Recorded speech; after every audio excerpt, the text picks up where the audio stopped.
Hello there.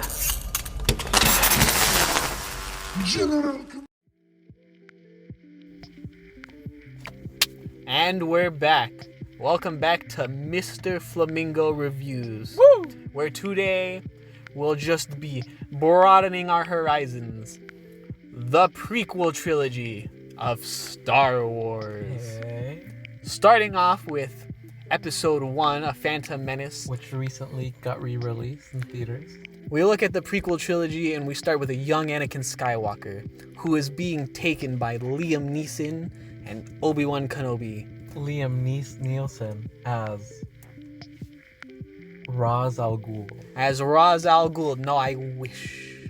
No, Liam Neeson plays Qui-Gon Jinn, one of the most idiotic Jedi Masters. Idiotic?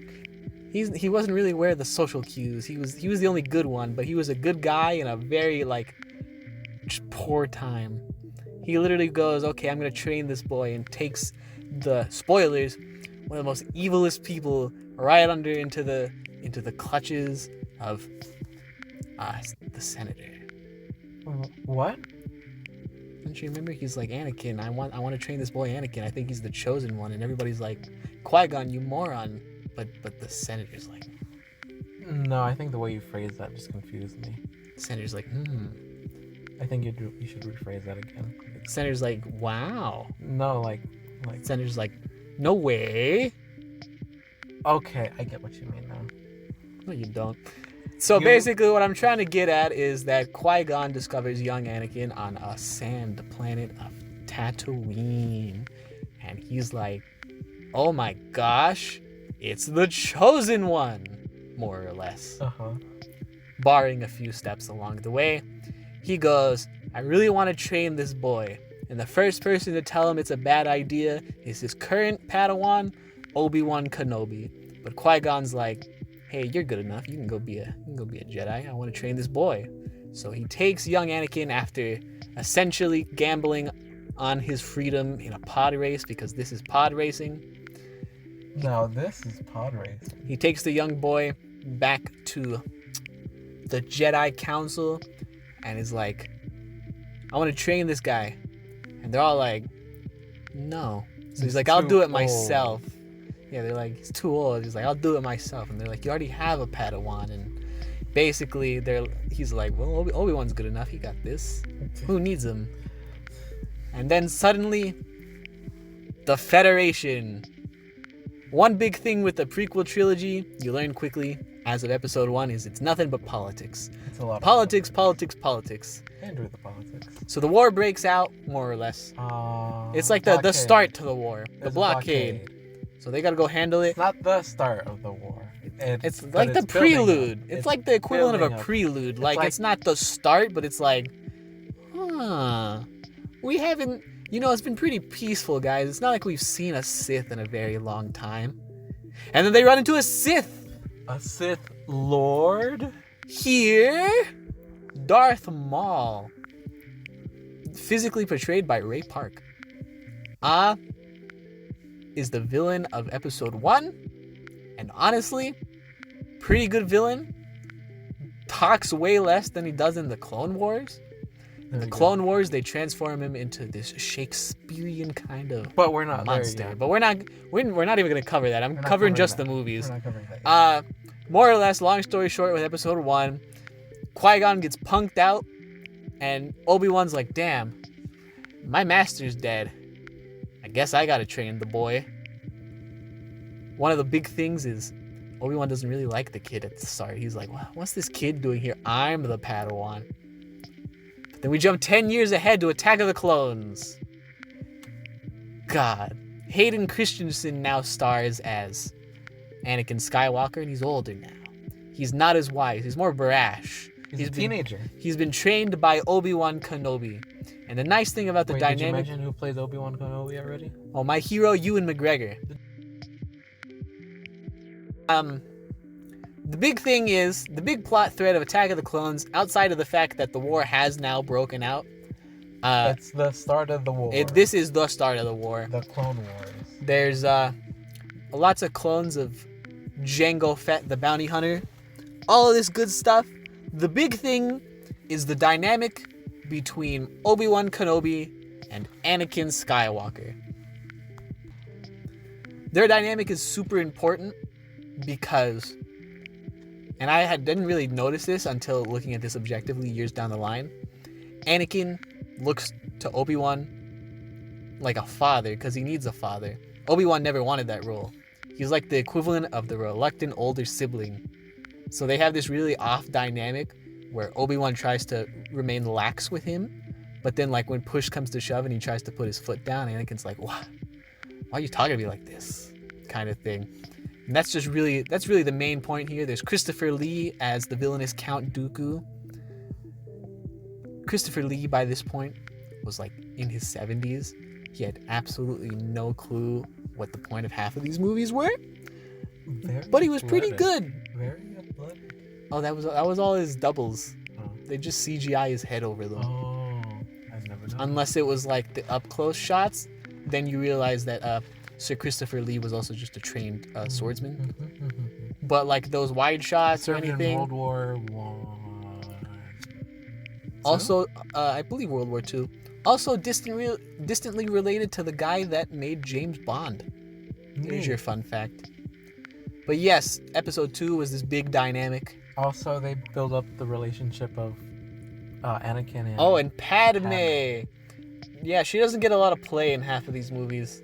That's why, I'd love to bring her up more. I would have loved to bring her up in episode 1, but she really doesn't do much, does she?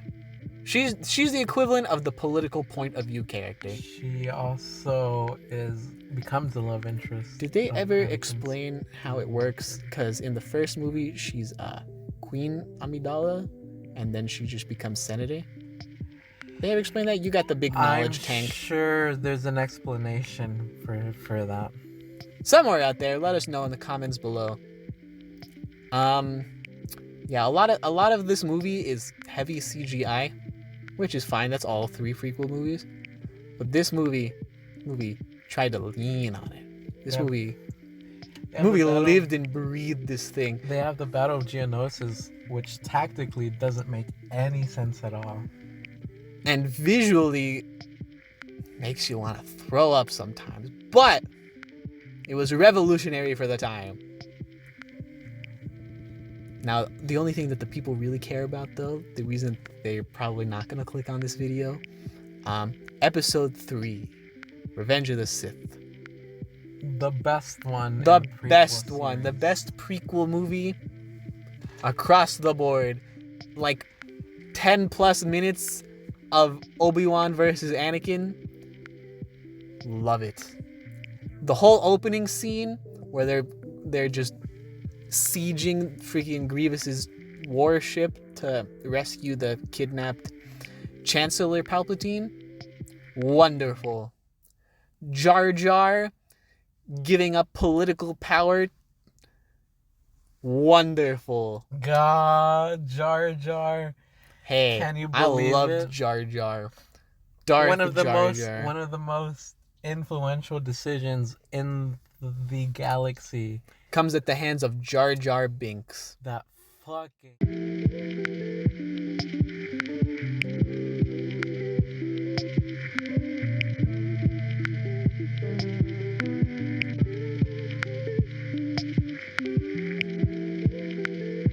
to it. What do you want to? What do the people need to know?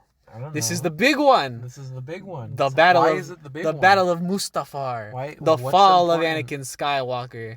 It's all about the fall of Anakin Skywalker, where he's like, "Baijo, It's Baijo." the fall of... It's the fall of everything. The Of Jedi everything. Order, all of it. We just see everything go south. The fall of the Republic. The minute that Obi-Wan is removed from play and sent to go take out General Grievous is the minute that Anakin essentially loses, is the minute that essentially ends everything, because Anakin is forced to deal with everything on his own front without being able to accept the advice of his master, who he's been side by side with for years. He starts to listen to Emperor Palpatine, not Emperor yet, Chancellor Palpatine, until he gets power from Jar Jar. He's lost. He's like, hey, wait a minute. I'm starting to think this guy's the Sith Lord. But A Sith Lord?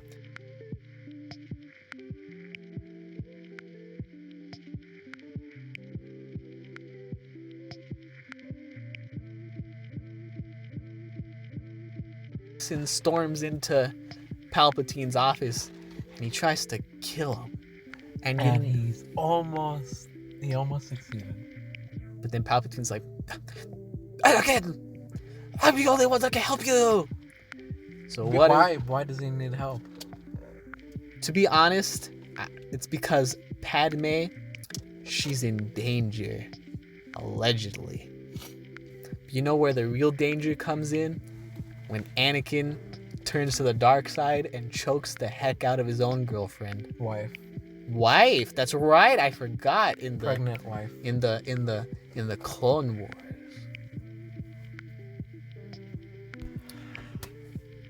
That's right. At the end of episode 2, they get married. Forgot to mention that.